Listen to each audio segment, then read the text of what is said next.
Not sure quite who this guy is supposed to be. Sign says by George London or Lundin or something like that. Obviously, some guy that likes birds. Somebody that most birds aren't that friendly, but some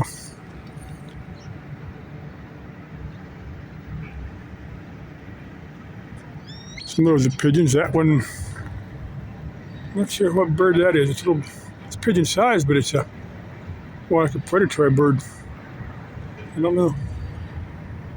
Yeah, some of those. Yeah, those are pigeons there. This one, I look like a dove right there.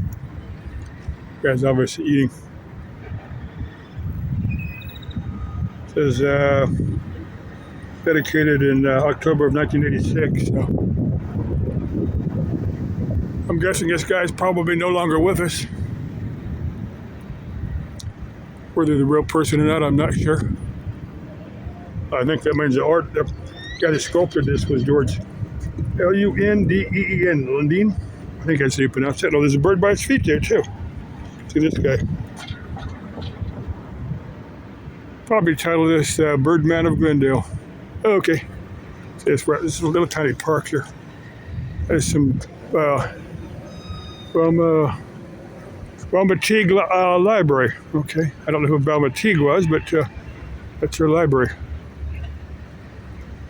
And won't get that lady enjoying the shade there. But there is a New Age bookstore right across the other side of Glendale over there. Sometime I'm going to pop in there, not today, but I'll pop in there sometime. I'm guessing the lady's doing all right. Ask her as soon as I stop the video. Bye-bye.